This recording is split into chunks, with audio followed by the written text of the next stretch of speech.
Hi நண்பர்களே, இப்போ நான் தான் உங்கள் தாமரச்செல்வன். இன்றைக்கி நம்ம வந்திருக்கிறது பார்த்திங்கன்னா நம்ம திருவண்ணாமலைக்கு தாங்க வந்திருக்கிறோம். இந்த திருவண்ணாமலையில் அப்படி என்ன கோயிலுக்கு வந்திருக்கிறோம் அப்படின்னு பார்த்திங்கன்னா பாலலிங்கேஸ்வரர். அப்படின்னா 108 பாலலிங்கேஸ்வரர் ஒரே மாதிரியே லிங்கேஸ்வரர் கோயில் தாங்க இந்த கோயில் இருக்குது. இந்த கோயிலில் பார்த்திங்கன்னா அற்புதமான லிங்கேஸ்வரர் இருக்கிறார். அது இல்லாமல் பார்த்திங்கன்னா உள்ளே ஒரு பிரம்மன் இருக்கிறாரு, 4 முகம் உண்ட பிரம்மன் இருக்கிறாரு. அது இல்லாமல் பார்த்திங்கன்னா 2 லிங்கேஸ்வரர், உயரமான லிங்கேஸ்வரர். ஒன்று பார்த்தீங்கன்னா 18 அடி, ஒன்று பார்த்தீங்கன்னா 21 அடி உயரமான லிங்கேஸ்வரர் இருக்குது. ஆனால் பார்த்தீங்கன்னா எல்லா லிங்கேஸ்வரரும் பார்த்தீங்கன்னா ஒரே மாதிரியே இருக்கும். அதோட டீட்டெயில் பார்த்து நம்ம ஒருத்தர் சொல்ல போகிறாரு. அந்த ஒவ்வொரு லிங்கேஸ்வருக்கு என்னென்ன பேர் இருக்குது, இப்போ சுற்றி எந்த அளவுக்கு அற்புதமான இடம் இருக்குது அப்படின்றத இந்த வீடியோவில் நம்ம டீட்டெயிலாக பார்க்க போகிறோம். இப்போ பார்த்தீங்கன்னா நான் வீடியோ உங்களுக்கு காட்ட போகிறேன். அங்கே வீடியோக்கு போகலாம். இதுதாங்க நம்ம கோயில். பார்த்துக்கன்னா திருவண்ணாமலை பைபாஸ்க்கு முன்னாடியே இந்த கோயில் இருக்குது. இது எப்படின்றத நம்ம டேட்டில் இருக்கிறோம். ஃபஸ்ட்டு நம்ம பார்த்து எப்படி நம்ம உள்ளே வரணும் அப்படின்றத நம்ம சொல்ல போகிறோம். இப்போ ஃபஸ்ட்டு பார்த்திங்கன்னா நம்ம என்ட்ரன்ஸ்குள்ளார வந்தோடனே முதல் நம்ம விநாயகர் தான் நம்ம வணங்கணும். இப்போ விநாயகர் வணங்கிட்டு நம்ம அடுத்தது பார்த்திங்கன்னா நாகதேவை பார்த்துட்டோம்னா அடுத்தது பார்த்திங்கன்னா நாகதேவ கூடவே பார்த்திங்கன்னா லிங்கேஸ்வரர் இருக்கிறாருங்க. இப்போ இந்த லிங்கேஸ்வரர் அப்படி பார்த்திங்கன்னா நம்ம பார்த்தா பாலலிங்கேஸ்வரர் போகணும். இப்போ நம்ம உள்ளே வந்தோன்னே ஃபஸ்ட்டு என்ன செய்யணும் அப்படின்றது வாங்க. இப்போ நம்ம உள்ளார வரோம். ஓகே, உள்ளே வந்தோன்னே இப்போ நம்ம ஃபஸ்ட்டு என்ன வணங்கணும் அப்படின்றத ஃபஸ்ட்டு நம்ம எப்படி உள்ளே போய் வணங்கணும். ஸோ வழக்கமாக வந்தவுடனே எல்லாருக்கும் கோவிலில் இருக்க மாதிரி தான் விநாயகருக்கு தான் வணங்கும் இல்லையா? ஆதி முதல் கடவுள் அவர் தான். ஸோ விநாயகருக்கு நம்ம வணங்குறோம். வணங்கிட்டு அதுக்கப்புறம் நம்ம 108 முதல்ல மந்த்ரா ஆஃப் ஆர்ட்ஸ்ன்னு சொல்லுவோம். இந்த 108ன்றது ஒரே மாதிரி லிங்கேஸ்வரர்களா? ஆமாம், 108மே ஒரே மாதிரி தான் பானலிங்கங்கள் எல்லாமே. 108 எதுக்காக வச்சுருக்கோம் அப்படின்னா 27 நட்சத்திரங்கள், 27 நட்சத்திரத்துக்கும் 4 பாதம் இருக்குது. ஒரு நட்சத்திரத்துக்கும் 27 × 4 போட்டிங்கன்னா 108. 108 ஒரு லிங்கத்துக்கு கீழேயும் அவங்களோட நட்சத்திரம் ப்ளஸ் பாதம் ரெண்டுமே மென்ஷன் பண்ணியிருப்போம். ஸோ அது கீழே பார்த்தீங்கன்னா தெரியும். அந்த கீழே இருக்குது. ஒவ்வொரு லிங்கத்துக்கும் ஒவ்வொரு பேர் இருக்குது. ஆமாம், ஒரு நட்சத்திரம் இருக்கு. நட்சத்திரத்துக்கான பாதங்களுக்கான லிங்கங்கள் இருக்கு இங்க. ஸோ உலகத்தில் பிறந்த அனைத்து ஜீவராசிகளுக்கும் ஏதோ ஒரு நட்சத்திரத்துல பிறந்திருப்பாங்க. இந்த உலகத்துல இருக்கிற எல்லா ஜீவராசிக்கும் இங்க ஒரு லிங்கம் இருக்கு.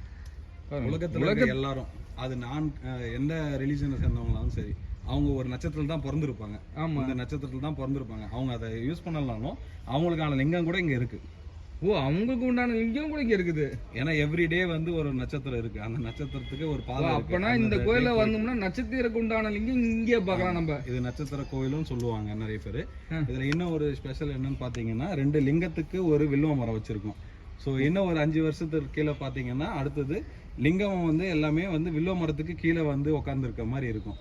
ஸோ அடுத்த முறை பார்த்துக்கும்போது ஒரு 5 வருஷம் கழிச்சு வில்வ மரம் எல்லாம் இவ்வளோ உயரம் வந்திருக்கு பாருங்க. ஒரு சில மரம் எல்லாம் மரம்லாம் நல்லா பெருசாக க்ரோத் ஆனதுக்கு அப்புறம் எல்லாமே லிங்கம் வில்வ மரத்துக்கு கீழே காட்சி அளிப்பாங்க. அப்போ இன்னும் கண்கொள்ளா காட்சியாக இருக்கும்.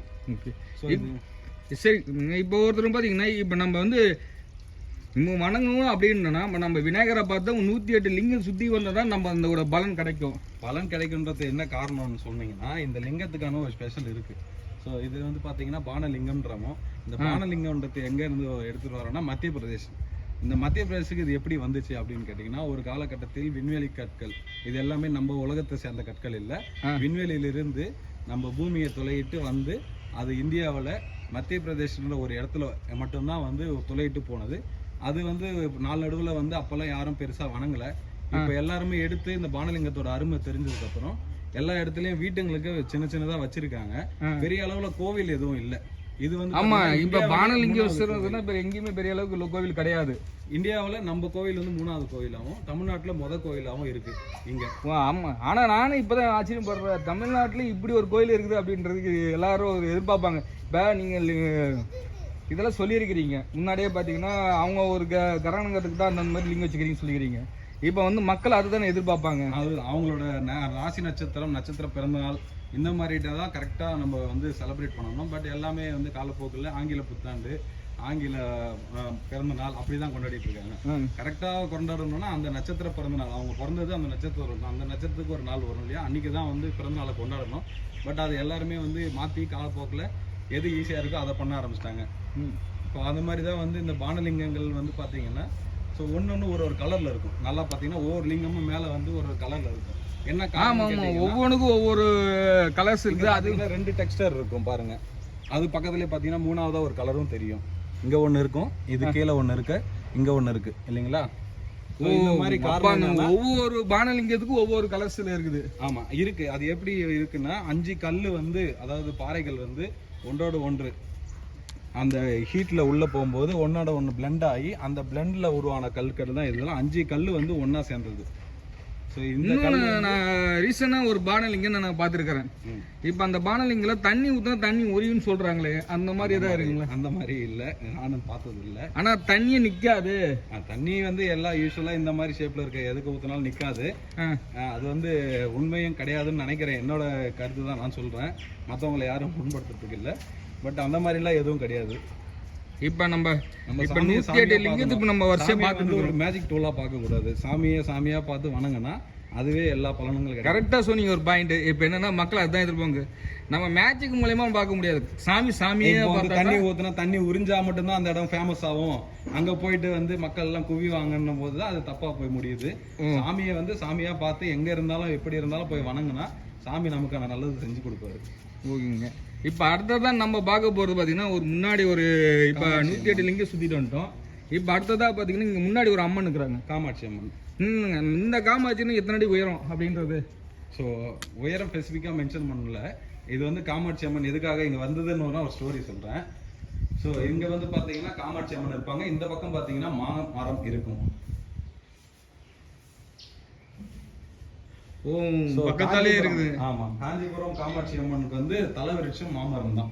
ஸோ காஞ்சிபுரம் காமாட்சி அம்மன் கூட கோவில் சென்டர்ல இருக்கும். சுத்தி வந்து சிவலிங்கங்களா இருப்பாங்க.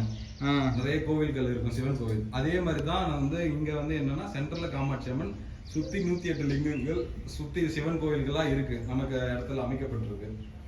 இது மாமரம் காமாட்சி அம்மனுக்கு உகந்தது. சரிங்க. இப்ப அடுத்ததா பாத்தீங்கன்னா நம்ம பார்க்க போறது கீழே வந்து ஒரு மண்டபம். அதை நம்ம பார்க்கறதுக்கு முன்னாடி நம்ம வந்து கீழே என்ன இருக்குது அப்படின்றது மக்கள் கொஞ்சம் தெளிவாக சொல்ல முடியுமா? இது வந்து தியான மண்டபம். தியானம் பண்றது, தியானம் பண்ணலாம். வந்துட்டு அவங்களுக்கு விருப்பப்படுற நேரத்தில் கோவில் திறந்து இருந்தா அந்த டைம்ல பண்ணலாம். ஒரே நிமிஷம். இப்போ பார்த்தீங்கன்னா தியானத்துக்குள்ளே பார்த்தீங்கன்னா 4 திசையும் கொண்ட பார்த்தீங்கன்னா ஒரு இருக்கிறாருங்க. இந்த 4 திசையும் இந்த அளவுக்கு பார்த்தீங்கன்னா இந்த தியான ரூம் கூட அமைதியாக தான் இருக்கணும்.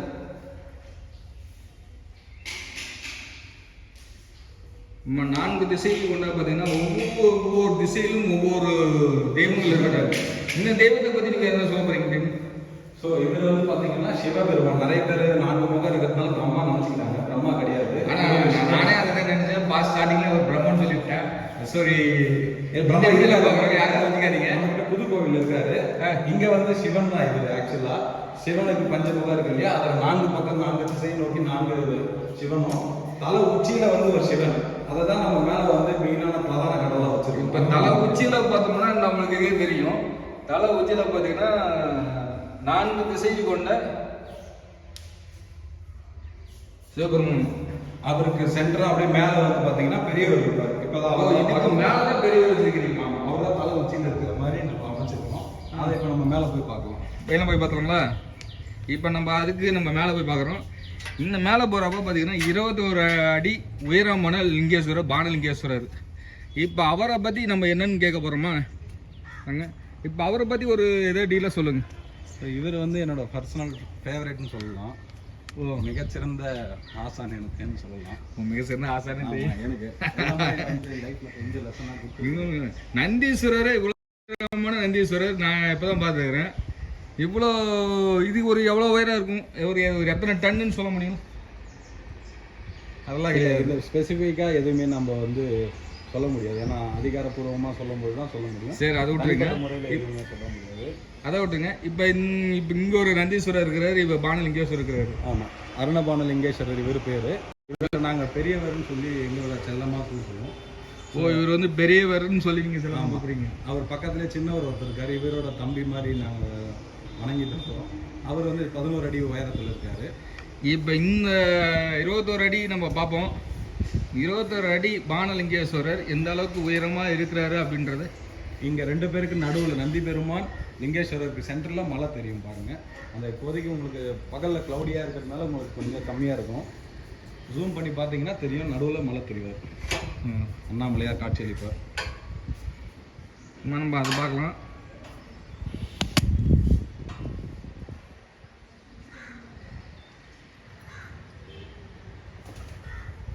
ஓ கரெக்டாக அது இருக்குது. இப்போ நம்ம அடுத்தது இந்த நெட்டில் தெரியுறாருங்க ஐயா, இந்த இடத்துல பார்த்தீங்கன்னா லைட்டாக இப்போ தெரியும் அண்ணாமலையாரோட உச்சி. நெட்டையும் தாண்டி பாருங்கள், கொஞ்சம் க்ளவுடியாக இருக்கிறதுனால மேபி வந்து உங்களுக்கு விசிபிளாக இருக்கான்னு தெரியல. அண்ணாமலையாரோட உச்சி இங்கே 2 பேருக்கு நடுவில் இருந்து பார்த்தா கிளியராக தெரியும்.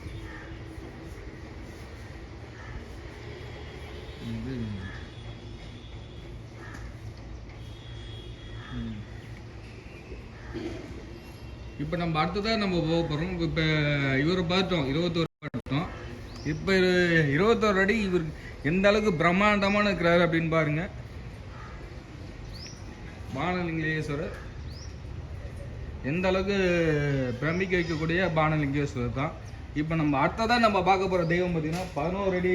அதுக்கு முன்னாடி நம்ம கீழே இருக்கிற இந்த கோயிலை சுற்றி எந்த அளவுக்கு வந்து ஒரு காட்சிகள் கொடுத்துருக்கிறாரு அப்படின்றத நம்ம பார்ப்போம். அதை நான் பார்க்காம விட்டேன். இப்போ இருந்து நம்ம பார்க்குறோம். இங்கேருந்து பார்த்தீங்கன்னா நம்ம பானலிங்கேஸ்வரர் எப்படி இருக்கிறான்னு பார்ப்போம். ஏன்னா எப்பயுமே சிவன் கோயிலுக்கு போனா நந்தியோட கொம்புக்கு இடையில் தான் பார்க்கணும் சிவனை அப்படின்னு சொல்லுவாங்க. ஆமாம், இது வந்து எல்லாரும் சொல்கிறது தான். இப்போ நந்தியோட வந்து கொம்பு சென்டரில் தான் பானலிங்கேஸ்வரர் பார்க்கணும். இப்போ இவர் நந்திக்கு பேக் சைடில் நமக்கு அதுக்கான ஸ்பேஸ் அலோகேட் பண்ணி அந்த இடத்துல நின்னா பானலிங்கம் அழகாக தெரிகிற காட்சி அளிக்கிற மாதிரி அமைச்சிருக்கும். கரெக்டாக ஒரு பானலிங்கேஸ்வரர் அவர் கொம்புக்கு மேலே தான் அப்போ கரெக்டாக தெரியும். இப்போ நம்ம அடுத்ததான் நம்ம கீழே பார்க்க போனோம்னா, இப்போ ஒவ்வொரு இந்த கோபுரை சுற்றி கீழே ஒவ்வொரு லிங்கேஸ்வரர் வச்சுருக்கீங்க. அது என்ன மாதிரி வித்தியாசமான லிங்கேஸ்வரன் அப்படின்றத நம்ம சொல்லிக்கிறீங்களா? அதான் நம்ம கீழே போனாங்க.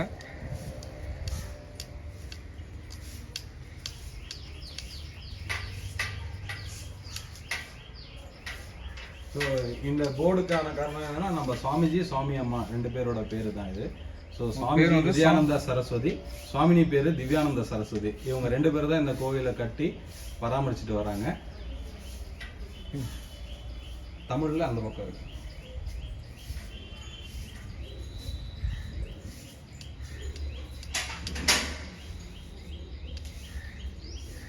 ஓகே, இப்போ நம்ம சுற்றி பார்க்க போகிறோம். இப்போ பார்த்தீங்கன்னா இப்போ கோபுரத்துக்கு நம்ம சுற்றி நம்ம மெயினாக பார்க்க வேண்டியது ஒரு விஷயந்தாங்க. அப்படி என்ன விஷயம்னு கேட்டிங்கன்னா, சித்தர்கள் பார்த்தீங்கன்னா இங்கே வந்து எந்த அளவுக்கு பண்ணி இருக்கிறாரு. இவர் பேர் என்ன சொல்வீங்க? அகஸ்தீஸ்வர் முனிவர். அகஸ்தியர் சொல்கிறோம் இல்லையா? ஆமாம், ஸோ அகஸ்தியர். ஸோ 4 பேர் சொல்லுவாங்க, சுற்றி வைப்பாங்க. இவரோட பேருங்க? இவர் வந்து உங்களுக்கு தெரியும், எல்லாருக்கும் தெரிஞ்ச விஷயம், தட்சிணாமூர்த்தி. எல்லா சிவபெருமான் கோயிலில் தட்சிணாமூர்த்தி கண்டிப்பாக. அடுத்தது திருமூலர். இவர் பேர் தான் நம்ம ஆசிரமத்துக்கு மெயினாக வச்சுருக்கோம், திருமூலர் ஆசிரமம்ட்டு. திருமூல தேவநாயனர்.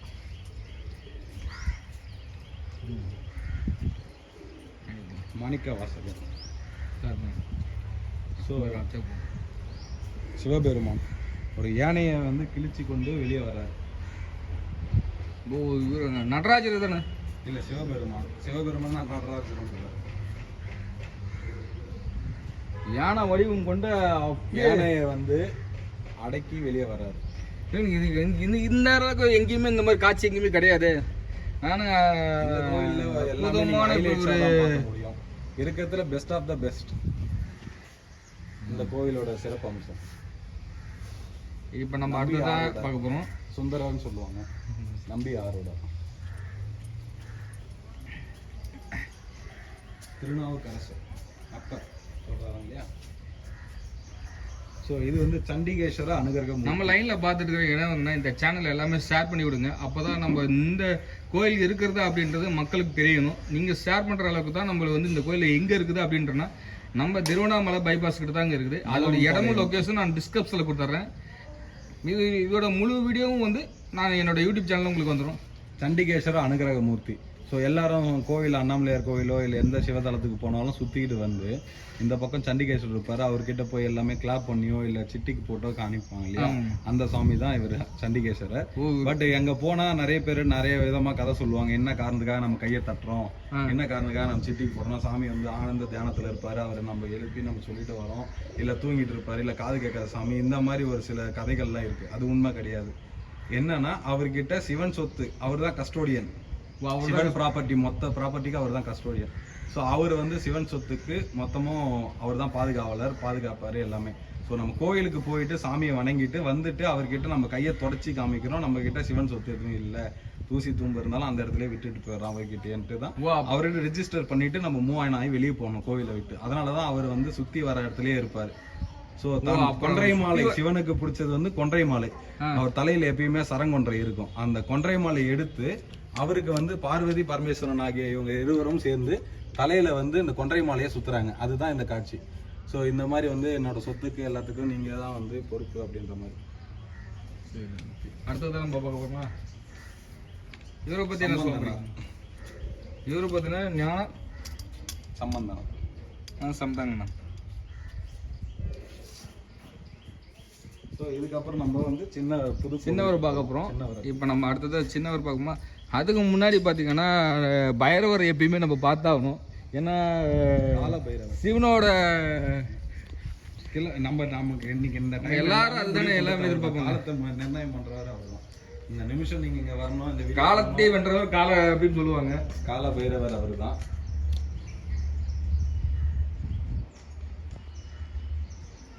இன்னைக்கு நீங்க வரணும், வீடியோ பண்ணணும், மக்களுக்கு காமிக்கணும்ன்றது முடிவு பண்ணது அவர் தான். நீங்க இந்த கோயிலுக்கு 3 முறை வந்தீங்க இல்லையா, நீங்க கேட்டபோது 3வது முறை தான் உங்களுக்கு வீடியோ எடுக்கிறதுக்கு வாய்ப்பு கிடைச்சிருக்கு. அந்த 3வது முறை வீடியோ எடுக்கணும்ன்றது எழுதி வச்சது அவருக்கு கால பைரவர். இந்த காலத்தை அமைத்து கொடுத்தவர். அடுத்ததான் நம்ம அனுமன், ஆஞ்சநேயர்.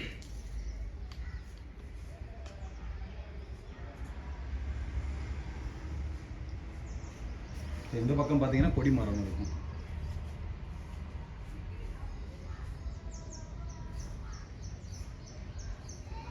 நவகிரகங்கள், காலச்சக்கரங்கள்.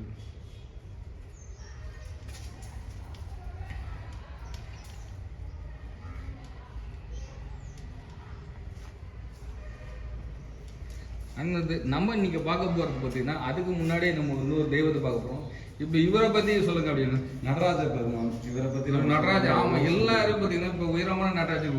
இதுலயும் ஒரு உயரம் இருக்குது. இது என்ன எத்தனை உயரம் சொல்லுங்க? சாமிக்கு வந்து நீங்க எவ்வளவு உயரம் கொடுத்தாலும் அந்த உயரத்துக்கு ஈடு பண்ண முடியாது நம்மளால. மனுஷன் கரெக்ட் தான். சாமியோட உயரம் வேற. நம்ம இருந்தாலும் நம்மளால முடிஞ்ச அளவுக்கு உயரமா காமிக்க ட்ரை பண்றோம் மக்களுக்கு. ஸோ நடராஜர்னாவே உங்களுக்கு அண்ட சராசத்தை ஆள்றவர். ஆமா, நடராஜர் எல்லாத்தையும் அந்த சராசங்களும் ஆடக்கூடியதை நடராஜர் சொல்லுவோம். ஆமா, அதனாலதான் வந்து இங்க இருந்து வெளிநாட்டுல கூட சொல்லி ஒரு அறிவியல் ஆராய்ச்சி மையத்தில் எந்த கடவுளும் கிடையாது, வேற எந்த சாமியும் வைக்கல. நடராஜர் சிலையை வச்சுட்டு எல்லா சயின்டிஸ்டும் அவர் வணங்கிட்டு தான் உள்ள போறாங்க. ஏன்னா சிவனோட வந்து மகிமை அங்க இருக்கிற ஃபாரினர்ஸ் செஞ்சாலும் கூட நம்ம ஊர்ல பாதி பேருக்கு தெரியல. இவர் வந்து 9ஆம் திருமேனின்னு சொல்லுவாங்க. திருமுறையில 9ஆம் திருமுறை இருக்கு இல்லைங்களா, 9ஆம் திருமுறை பாடிய 9 பேர்கள் இவங்க எல்லாருமே வந்து மிக முக்கியமான முனிக்கர். ஸோ இவங்க வந்து தமிழ்நாட்டில் முதல் இவங்களுக்கு ஒன்னா வச்சது கோவில் நம்ம கோவில் தான். தமிழ்நாட்டுல வேற எங்கேயுமே இவங்களுக்கு தனித்தனியா அமைச்சிருப்பாங்க. யாருன்னா ஒருத்தருக்கு பர்டிகுலரா இப்ப ஒரு பாத்தீங்கன்னா தஞ்சாவூர் பெரிய கோவில்ல அமைச்சிருப்பாங்க. ஸோ அந்த மாதிரி இருக்கும்போது நம்ம 9 பேருக்கும் ஒன்னா சேர்ந்து இங்க அமைச்சிருக்கோம் கோவில். தமிழ்நாட்டில் முதல் முறை. இந்த பக்கம் வந்து பாத்தீங்கன்னா உமா மகேஸ்வரர், ஸோ பிரதோஷநாதர்னு சொல்லுவோம். உமா மகேஸ்வரர் பிரதோஷநாதர்னு சொல்லி இந்த நந்தியோட கம்ப்ளீட் செட்டா இருப்பாங்க. ஸோ இவங்க வந்து பாத்தீங்கன்னா தமிழ்நாட்டில் 2வது நம்ம கோவில்ல இருக்காங்க. வேற எந்த கோவிலையும் இந்த மாதிரி பிரதோஷநாதர் காட்சி அளிக்கல. இது நமக்கு தமிழ்நாட்டில் 2வது கோவில். இது ஒரு ஹைலைட்ஸ் உங்களுக்கு. இப்ப தாயார் வந்து அவரை பார்த்துட்டு இருக்கிற மாதிரி ஒரு காட்சி தந்துட்டு இருக்கிறாரு. அதுக்கு என்ன இல்ல, பிரதோஷநாதர் உமா மகேஸ்வரர் கோலம் இப்படி இருக்கும். கோலத்தை அப்படியே வடிவமைச்சு ஓகே. சரி, அடுத்தது இப்பதான் கர்ணபாணி மகேஸ்வரர். இப்பதான் சின்னவர் பார்க்கணும். இவர் தான் எங்களோட சின்னவர். சின்னவரே நீங்க அதோட பிரம்மாண்டமா இருக்கிறாரு. பெரியவரோட சின்னவரும் அந்த அளவுக்கு காட்சிக்கு அற்புதமா கொண்டு வந்துக்கிறாங்க. இதுக்கு இடையில பாத்தீங்கன்னா ரவுண்டு சுத்தியும் பாத்தீங்கன்னா அந்த ஒரு தீபத்தை ஏத்துற அளவுக்கு ஒரு வச்சிருக்காங்க. இது தீபம் தானே? ஆமா, இதுல வந்து பாத்தீங்கன்னா நிறைய நம்ம மாத்தி மாத்தி அந்தந்த காலத்துக்கு ஏற்ற மாதிரி மாத்துவோம். இதுல வந்து தீபமாவும் வைப்போம். ஒரு கட்டத்துல 108 பின்னாடி வந்து டெக்கரேஷன் இருக்கு. ஸோ 108 பின்னாடி பேக் சைடில் அந்த இது ஒர்க் பண்ணியிருக்கோம். இங்க இருந்து பாத்தீங்கன்னா கரெக்டா பொசிஷன் தெரியும். இரு பக்கமும் சிவனுக்கோட மேல இருக்காங்க லிங்கம், 2 பக்கமும் வந்து பாத்தீங்கன்னா தெரியும். அது மேல அந்த ரவுண்டும் தெரியும் கரெக்டா. இதுதான் கரெக்டான பொசிஷன் இங்க இருந்து வழங்குறதுக்கு. இதுல வந்து 108 லிங்கமும் வைப்போம், 108 சங்கு வைப்போம், 108 தீபம் வைப்போம், 108 பூக்கள் வைப்போம், 108 ருத்ராட்சம் மாலை வைப்போம். அது அந்தந்த நிகழ்வுக்கு ஏற்ற மாதிரி மாத்தி மாத்தி அதுக்கு பேக் சைட்ல செட்டப் பண்ணி கொடுப்போம் சாமிக்கு. இப்போ ஓகே, இப்போ அதுக்கு முன்னாடி பாத்தீங்கன்னா இன்னொரு தெய்வம் நம்ம பார்க்கலாம். இப்போ இந்த தெய்வத்தை பத்தி என்ன சொல்ல போறீங்க? இவங்க தான் காசி விசாலாட்சி. ஸோ இங்க வந்து பாத்தீங்கன்னா நமக்கு இன்னொரு முக்கியமான விஷயம் என்னன்னா, முப்பெரும் தேவிகள் காஞ்சி காமாட்சி, மதுரை மீனாட்சி, காசி விசாலாட்சி, 3 பேருமே நம்ம கோயில்ல பார்க்கலாம். இதுவும் முதல் முறை தமிழ்நாட்டில். ஸோ எல்லாமே சொல்லிட்டு போகலாம், முதல் முறை 2ஆம் முறை. ஏன்னா நம்ம வந்து கோயில் எங்க பாத்தீங்கன்னா ஹைலைட்ஸா தான் இருக்கும். இது பண்ணாங்களா இதுவும் ஹைலைட், அது பண்ணா அதுவும் ஹைலைட். இப்போ அந்த மாதிரி அமைஞ்சிடுது.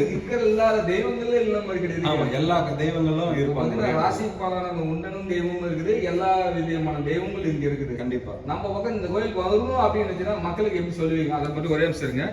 இப்போ நம்மளோட சேனல் பார்க்குறவங்க கண்டிப்பாக வந்து ஷேர் பண்ணி விடுங்க. இப்போ வந்து இது வரையும் லைனில் இருங்க.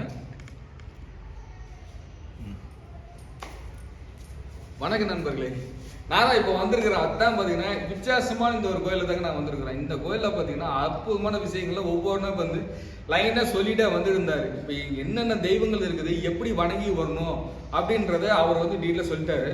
இப்போ எப்படின்னா நம்ம வந்து உள்ள என்ட்ரன்ஸ்ல வந்தோம்னா விநாயகரை கும்பிட்டு, விநாயகர் வந்து 108 லிங்கேஸ்வரர், பானலிங்கேஸ்வரர் கும்பிட்டு பார்த்தீங்கன்னா, அப்புறம் பானலிங்கேஸ்வரர் கும்பிட்டு ஒரு அம்மன் தெய்வம் இருக்குது. அது கீழே பார்த்தீங்கன்னா ஒரு 4 முகம் தெய்வம் வந்து சிவபெருமான் இருக்கிறாரு. அதுக்கு முன்னே அதை அவரை வணங்கிட்டு தான் நம்ம வந்து பெரிய தெய்வத்தை வணங்க போகிறோம். பானலிங்கேஸ்வரர் பெரிய தெய்வம், அவரை பெரிய தெய்வம் வணங்கிட்டு தான் அப்புறமேட்டு பார்த்தீங்கன்னா ஒவ்வொரு தெய்வங்களும் உள்ள சுற்றிட்டு வந்துட்டு அப்புறமேட்டு நம்ம வந்து சின்னலிங்கேஸ்வரர் வர பார்த்தீங்கன்னா அண்ணன் பார்த்தீங்கன்னா சிவனும் பார்த்தீங்கன்னா ஒரு இருக்கிறாங்க, நிறைய தெய்வங்கள் இருக்கிறாங்க. அப்படி பார்த்தீங்கன்னா சிவபெருமான் ஒருத்தருக்கு கிடையாது. இது பார்த்தீங்கன்னா நிறைய விதமான சிவபெருமான் இருக்குது, நிறைய உருவமும் கொண்ட சிவபெருமான். நம்ம எல்லா கோயிலும் பார்த்தீங்கன்னா நம்ம என்ன நினைச்சிட்டு இருப்போம், ஒரே சிவன் தான் இருக்கிறாங்க அப்படின்னு நினைச்சிட்டு இருப்போம். அப்படி கிடையாது. ஒவ்வொரு சிவனுக்கும் ஒவ்வொரு பேர் இருக்குது, ஒவ்வொரு ராசி பலனும் இருக்குது. இந்த கோயில இருக்குதுங்க.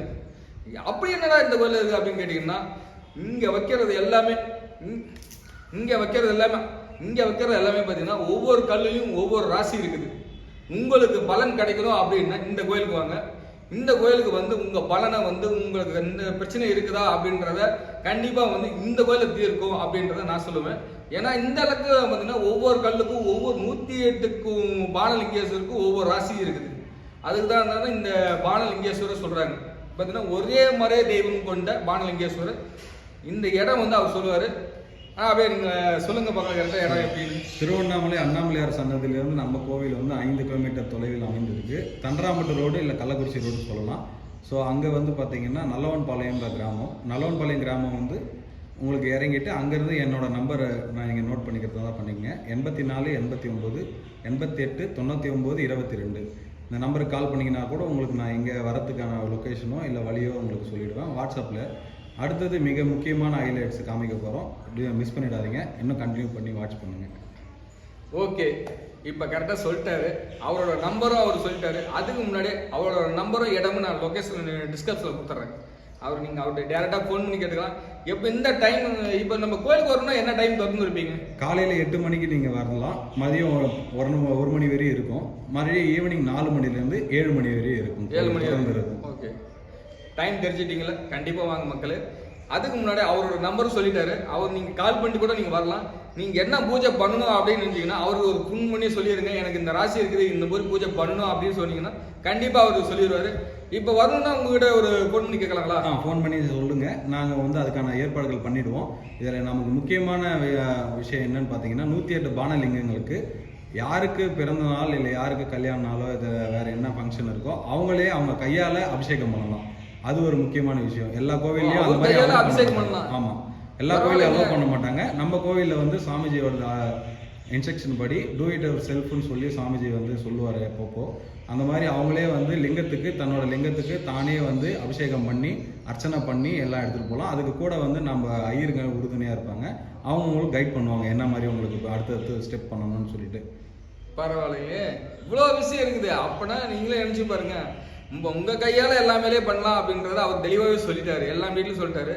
ஏன்னா அவர் இப்போ பேஸ் காட்டுற ஐடியா இல்லை, அவர் எனக்கு சொல்லிட்ட தகவல். ஏன்னா அவர் முன்னாடியே நான் வீடியோ எடுக்கிறேன்னு சொல்லிட்டாரு, எனக்கு பேஸ் காட்டாதீங்க நான் சொல்லிடுறேன் அப்படின்ட்டாரு. சரி, அவர் வாயிலே எல்லாத்தையும் சொல்லி வச்சிட்டாரு. இப்போ அவரோட நம்பர் சொல்லிட்டோம். இப்போ நம்ம அடுத்த வீடியோ, நம்ம நெக்ஸ்ட் வீடியோவில் நம்ம சந்திப்போம். இன்னும் ஒரு மெயினான ஹைலைட் காமிக்கணும், அதை காமிச்சிடுறேன். அதுதான் வந்து ருத்ராட்ச மரம். ருத்ராட்ச மரம் சவுத்தில் வராது, நம்ம கிட்ட ருத்ராட்ச மரமும் இருக்கு. அந்த ருத்ராட்ச மரம் இப்போ காமிக்கிறேன், அதுதான் மெயின் ஹைலைட். கடைசி ஹைலைட்டாக உங்களுக்கு நான் காமிக்கிறேன், வாங்க. அதை போய் மெயினாக பார்ப்போம் வாங்க. அதுக்கு முன்னாடி போய் பார்த்து வந்துடலாம்.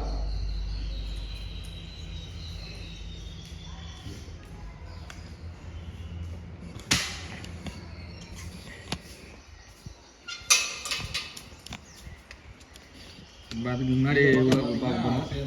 உங்களுக்கு தட்சிணாமூர்த்தி இருக்காது, இங்கே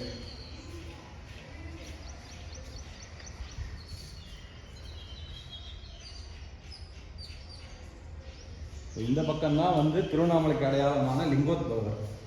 ஸோ அடிமுடிக்கான அண்ணாமலை, தீப ஒளிவில் நின்றார், லிங்க வடிவில் தோன்றினார், எல்லாமே இந்த திருவண்ணாமலை நடந்த ஒரு விஷயம். இதில் தான் முக்கியமான ஹைலைட் வந்து சிவபெருமான் வந்து காட்சி அளித்ததுக்கான காரணம் என்னன்னா, பிரம்மா விஷ்ணு இருவரும் வந்து பார்த்தீங்கன்னா மேலே வந்து பாருங்க விஷ்ணு இருப்பார், கீழே வந்து பார்த்தீங்கன்னா மேலே வந்து பிரம்மா இருப்பார், கீழே வந்து பார்த்தீங்கன்னா விஷ்ணு இருப்பார், அவரோட வாகனம். ஸோ தலை உச்சியில் அவர் இருக்காருங்களா பிரம்மா, கீழே வந்து வராகி ரூபத்தில் உட்காந்துட்டு விஷ்ணு பயணிப்பார். அவங்க வந்து பறவையாக எடுத்து பிரம்மா கிளம்புவார். ஸோ அப்போ தான் வந்து 2 பேருக்குள்ள போட்டி யார் பெரியவங்க அப்படின்னு வரும்போது சிவபெருமான் என்ன சொன்னார், என்னோட அடி முடி யார் காமிட்டு வரீங்களோ அவங்க தான் பெரியவர் அப்படின்னும் போது பல ஆயிரம் வருஷமா பிரம்மா வந்து பறவையா மேலே பறந்துட்டு போயிட்டே இவர் விஷ்ணு வந்து கீழே வந்து வராகி ரூபத்துல கீழே பள்ளம் தோண்டிட்டு கீழே போயிட்டு இருப்பாரு காலை பார்க்கறதுக்கு. 2 பேரும் போகும்போது தான் வந்து இந்த இன்சிடென்ட் நடந்தது. என்னன்னா, நம்ம மேல இருந்து ஒரு தாழம்பு வரும், தாழம்பு போய் சொன்ன கதைன்னு சொல்லுவாங்க இல்லையா, கேள்விப்பட்டிருப்போம். அந்த தாழம்பு மேல இருந்து வரும்போது பிரம்மா கேட்பாரு, நீ எங்க இருந்து வர? சிவபெருமான் தலை உச்சில இருந்து வரேன் அப்படின்னு சொல்லுவோம். அப்படியா, அப்ப எங்க இருக்காது அப்படின்னு கேட்கும்போது, நான் 10,000 வருஷமா மேல இருந்து வந்துட்டே இருக்கேன், இன்னமும் வந்துட்டு இருக்கேன், கீழே போயிட்டு இருக்கேன்னும் போது, அப்போ வா என்கிட்ட வந்து சிவபெருமானுக்கு வந்து போய் சொல்லணும், இந்த மாதிரி நான் உச்சியை பார்த்துட்டேன், அங்கேருந்து அந்த தாழம்பை கூட்டிட்டு வந்திருக்கேன் அப்படின்னு நான் நிரூபிக்கணும்னு கூப்பிட்டு போவார். சிவபெருமான் எல்லாமே முக்காலத்தை உணர்ந்தவர், எல்லாத்தையும் உணர்ந்தவர். அவர் ஞானத்தில் அதை பார்த்துட்டு பிரம்மா போய் சொன்னதை கருதி அவர்கிட்ட வந்து ஒரே வார்த்தை சொல்லி, இந்த மாதிரி உனக்கு கோவில் இங்கே தமிழ்நாட்டிலையோ எங்கேயுமே அமைய பெறாது அப்படின்னு சொல்லி சாமி சொல்லிடுவாரு. தாழம்பூவும் வந்து பூஜைக்கு ஏற்படாது, ஏற்றுக்கொள்ள மாட்டோம் அப்படின்னு சொல்லி அதையும் சொல்லுவாங்க. சிவபெருமானே வந்து சொல்லியிருக்காரு, தாழம்பூவும் பூஜைக்கு ஏற்படாது. அதுல வந்து தாழம்பூ 2 நாளைக்கு மெயினா யூஸ் பண்ணுவாங்க. ஒண்ணு வந்து வரலட்சுமி பூஜைக்கு யூஸ் பண்ணுவாங்க, அது போக லிங்கோத்பவர் இந்த சிவராத்திரிக்கு யூஸ் பண்ணுவாங்க. இந்த 2 நாளை தவிர மற்ற நாள்ல அந்த தாழம்பூ யாரும் டச் பண்ண மாட்டாங்க, யூஸ் பண்ண மாட்டாங்க, தனியா இருக்கும். அன்னைக்கு 2 நாள்ல அதோட விலை தங்கத்துக்கிட்ட நிகரா இருக்கும், அந்த 2 நாள்ல தாழம்போட விலை. சரி, ஓகே. ஸோ இந்த பக்கம் விநாயகர் பெருமான் இருக்காரு. விநாயகர் தான் முதல் கடவுள்னு சொல்லுவோம், முதல் கடவுளே அவர் தான். ஆமா, இப்ப எப்பயுமே அந்த கோயிலுக்கு வந்தா விநாயகர் தான் முதல் விநாயகர் பண்ணியிருப்போம். ஆமா, அதனாலதான் நம்ம கோவில்ல நீங்க என்ட்ரன்ஸ்ல அங்க பக்கம் வரும்போது சரி, இந்த பக்கம் 2 என்ட்ரன்ஸ் இருக்கு நமக்கு. 2 என்ட்ரன்ஸ்லயுமே வந்து பாத்தீங்கன்னா விநாயகர் தான் பிரதான கடவுளா ஃபர்ஸ்ட் உட்காந்துருப்போம். அது இங்க இல்லை, எல்லா இடத்துலயும் அது வந்து பண்ணி தான் ஆகும். விநாயகர் தான் முதல் வணங்கக்கூடிய கடவுள். நான் சொன்ன இல்லையா முப்பெரும் தேவின்னு, அதுல 3வது தேவி இவங்க மதுரை மீனாட்சி அம்மன், சொக்கநாதர் 2 பேரும் பக்கத்திலே இருப்பாங்க. ஸோ இதனால முருகப்பெருமான், சுப்பிரமணிய சுவாமி. ஸோ இந்த பக்கம் தான் மெயினா வந்து நீங்க கேட்டீங்களா ரொம்ப நேரமா பிரம்மா. ஆமா ஆமா, ரொம்ப கேட்டுருந்தேன், இதுதான் நான் எதிர்பார்த்திருந்தது. ஏன்னா அதுதான் வந்து காலத்தையே அடையக்கூடியவர் சொல்லுவாரு, காலத்தையே மாற்றக்கூடியவர் அப்படின்றாரு. நம்ம தலையெழுத்து எழுதி அனுப்புவார். ஆமா, நம்ம தலையெழுத்தையே மாற்றக்கூடிய பிரம்மா தான் எழுதி அனுப்பக்கூடிய. பிரம்மாவை பத்தி ஏதோ ஒரு விளக்கம் சொல்லுங்களேன். பிரம்மாவை பத்தி இல்லை, நம்ம வந்து அடுத்தது இன்னும் ஹைலைட்டான மரம் பார்க்கணும். அதை பார்த்துட்டு நீங்கள் வேற வெளியே கிளம்பணும் இல்லையா, அதுக்காக சீக்கிரம் வந்துச்சு. விஷ்ணு ஸோ விஷ்ணு துர்க்கை இங்கே தான் இருக்கார். சண்டிகேஸ்வரர் ஐயப்பன் சாமி, துர்க்கை அம்மன், சண்டிகேஸ்வரர். ஸோ கோயிலை வணங்கி சுற்றி வரும்போது இவர்கிட்ட கை தட்டி இது பண்ணுறோம் இல்லைங்களா, அதுதான் இங்க சொல்லியிருந்தல சண்டிகேஸ்வரருக்கு ஒரு தனி கோவில் அமைக்கப்பட்டிருக்கு. பெரியவர்கிட்ட நீங்க அந்த மாதிரி பார்க்கலாம் கோவில் வடிவம். சின்னவர்கிட்ட கம்ப்ளீட்டா நம்ம தமிழ்நாட்டுல வந்து ஒரு ஆகம விதிப்படி என்ன பண்ணியிருக்கோமோ அந்த மாதிரி பண்ணியிருக்கோம். ஸோ வாங்க ருத்ராட்ச மரத்துக்கு போகலாம். Final main highlights.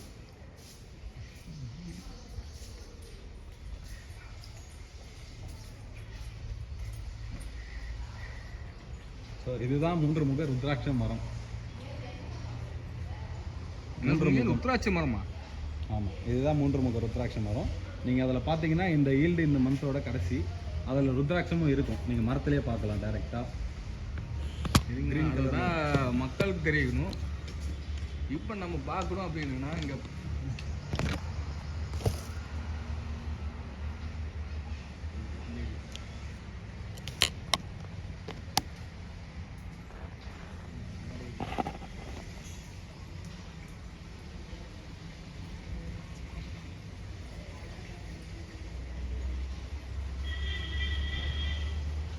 ருத்ராட்சியில் ஒன்று தான் இருக்குங்களா? கண்டிப்பாக தாராளமாக மக்களுக்கு அனைவருக்கும் இலவச. சிவன் சொத்தை நம்ம யாரும் வந்து விற்பனை பண்ண முடியாது. நம்ம கோயிலுக்கு வந்து வணங்கிட்டு போகிற எல்லாருக்கும் கோயிலுக்குள்ள பார்த்தீங்கன்னா ருத்ராட்சி மரமே வச்சிருக்கிறீங்க பாருங்க. ருத்ராட்சி மரம் யாருக்காரு பார்த்துருக்கீங்களா? இந்த கோயிலில் இருக்குது. எங்கேயுமே இந்த கோயிலில் பார்த்தீங்கன்னா ருத்ராட்சி மரம் எங்கேயுமே கிடையாது. நம்ம எந்த கோயிலையும் எதிர்பார்க்க முடியாது. ஆனால் இந்த கோயிலில் ருத்ராட்சி மரம் இருக்கிறதே விஷயம் தான். சிவபெருமான் அருள். சிவபெருமான் கோயிலில் ருத்ராட்சி மரம் இருக்குது. இந்த கோயிலில் தான் முதல் முறையை நம்ம பார்த்துருக்கோம். இங்கேயும் பார்த்தீங்கன்னா ஒரு விநாயகர் இருப்பார்.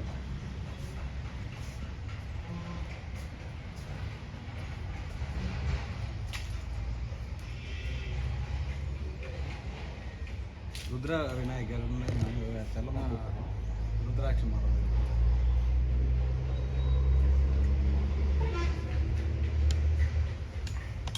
ஓகே நண்பர்களே, இதோட முடிஞ்சது. அடுத்த வீடியோ நம்ம நெக்ஸ்ட் வீடியோ நம்ம பார்ப்போம்.